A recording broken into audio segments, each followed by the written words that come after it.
Hello student, YDT classes में आपका स्वागत है। आज हम लोग वर्ग 9 के इतिहास का पहला चैप्टर फ्रांसीसी क्रांति के प्रश्न उत्तर करेंगे। तो चलिए वीडियो की शुरुआत करते हैं। यह पार्ट 1 है।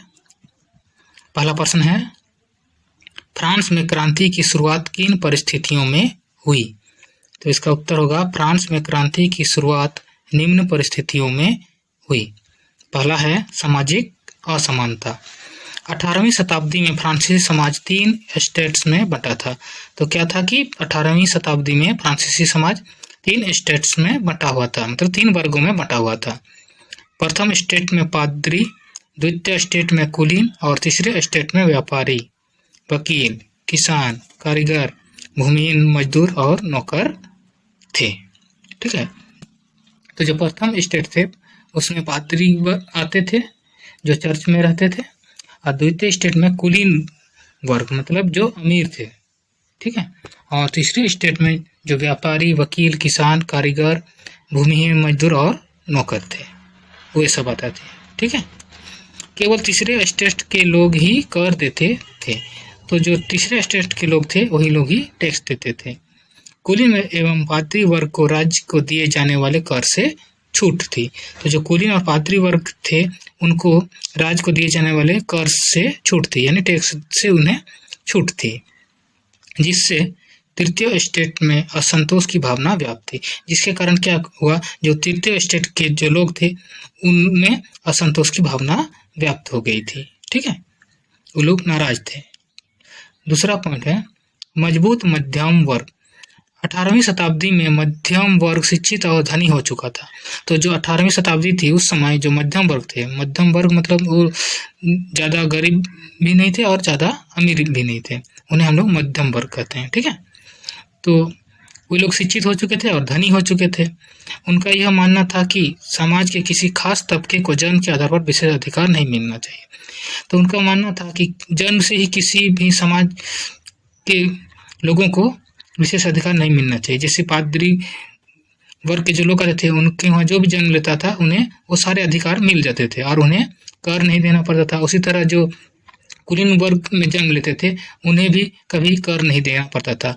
तो जो मध्यम वर्ग के लोग थे उनका मानना था कि समाज के किसी खास तबके को जन्म के आधार पर विशेष अधिकार नहीं मिलना चाहिए।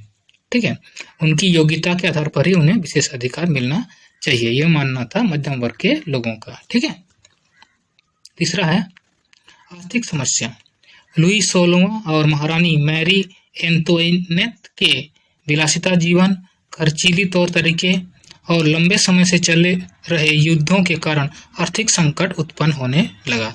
तो जो लुई 16वां था और उनकी जो महारानी थी मैरी एंतोइनेट, वे लोग बहुत विलासिता जीवन मतलब बहुत खर्चीले तौर तरीके से जीवन बिता रहे थे। ठीक है। और लंबे समय से चल रहे युद्धों के कारण आर्थिक संकट उत्पन्न होने लगा था। ठीक है। अपने नियमित खर्चों जैसे सेना के रखरखाव, राज दरबार, सरकारी कार्यालय एवं विश्वविद्यालयों को चलाने के लिए सरकार करों में वृद्धि के लिए बाध्य हो गई। तो जब आर्थिक समस्या उत्पन्न हो गई तो सरकार ने क्या किया कि नियमित खर्च जैसे सेना का रखरखाव, राज दरबार, सरकारी कार्यालय और विश्वविद्यालयों को चलाने के लिए वो टैक्स में वृद्धि करने के लिए वो बाध्य हो गया, करों में वृद्धि करने के लिए वो बाध्य हो गया। ठीक है। चौथा है जीविका संकट। फ्रांस की जनसंख्या सन 1715 में 2.3 करोड़ थी, जो सन 1789 में बढ़कर 2.8 करोड़ हो गई। तो जो फ्रांस की जनसंख्या थी 1715 में वो 2.3 करोड़ थी और 1789 में बढ़कर वो 2.8 करोड़ हो गई। ठीक है। इस कारण अनाज उत्पादन की तुलना में उसकी मांग काफ़ी तेजी से बढ़ी। तो जिसके कारण जितना अनाज उत्पन्न होता था उससे ज़्यादा मांग होने लगी। खाद्य पदार्थ पावरोटी की कीमत में तेजी से वृद्धि हुई और जो वहाँ का मुख्य खाद्य पदार्थ था पावरोटी, उसमें भी काफ़ी तेजी से उसकी कीमत में वृद्धि हुई। मगर महंगाई की दर से मजदूरी नहीं बढ़ी। ठीक है। और जिस तरह महंगाई बढ़ रहा था उसी हिसाब से मजदूरी नहीं बढ़ रही थी, जिससे रोजी रोटी का संकट उत्पन्न हो गया। और जिसके कारण क्या हुआ कि वहाँ रोटी का संकट उत्पन्न हो गया। तीसरा कारण तात्कालीन कारण, फ्रांसीसी सम्राट लुई 16वां 5 मई 1789 को नई करों के प्रस्ताव के लिए स्टेट्स जनरल की बैठक बुलाई। तो जो नया कर लगाने वाला था, उसके लिए उन्होंने क्या किया, सम्राट लुई 16वां 5 मई 1789 को एक बैठक बुलाई तीनों स्टेट्स जनरल की, ठीक है, जिसमें प्रत्येक स्टेट्स को एक मत देने की अनुमति दी। तो जो 3 स्टेट थे उनमें से सभी तीन स्टेट से 3 मत देने के लिए अनुमति दी कि जो नए कर हैं वो लगाया जाए या ना लगाया जाए, ठीक है, इसके लिए मत देने की अनुमति दी 3 लोगों के लिए, ठीक है। तृतीय स्टेट ने इस प्रस्ताव का विरोध करते हुए प्रत्येक सदस्य को वोट देने की मांग की। तो जो तृतीय स्टेट के जो सदस्य थे उन्होंने इसका विरोध किया और उन्होंने कहा कि प्रत्येक सदस्य को, जो भी तीनों स्टेट में जो मुख्य सदस्य हैं, उन्हें वोट देने की मांग की, जिसे सम्राट ने नहीं माना, और जिसे सम्राट ने क्या किया, उसे नहीं माना, जिससे तीसरे स्टेट्स के प्रतिनिधि सभा से बाहर चले जाते हैं। और जिससे क्या हुआ कि जो तीसरे स्टेट के जो सदस्य थे, प्रतिनिधि थे, वे लोग उस सभा को छोड़कर बाहर चले जाते हैं। तीसरे स्टेट के प्रतिनिधि अब खुद को नेशनल असेंबली घोषित कर चुके थे, और जो तीसरे स्टेट के जो प्रतिनिधि थे वे खुद को अभी अब नेशनल असेंबली घोषित कर चुके थे, माने राष्ट्रीय सभा घोषित कर चुके थे। वे मिराबायो और आबेसिए के नेतृत्व में नए संविधान बनाना शुरू कर दिए। तो उन्होंने क्या किया, जो तीसरे स्टेट के सदस्य थे वे मिराबायो और आबेसिए, ये जो 2 व्यक्ति थे, उनके नेतृत्व में एक नया संविधान बनाना शुरू कर दिया, जिससे सम्राट ने पेरिस में सेना प्रवेश का आदेश दे दिया, ठीक है। तो जिससे सम्राट गुस्से में क्या किया, सेना को पेरिस में प्रवेश का आदेश दे दिया, ठीक है, उन्हें मारने के लिए, ठीक है।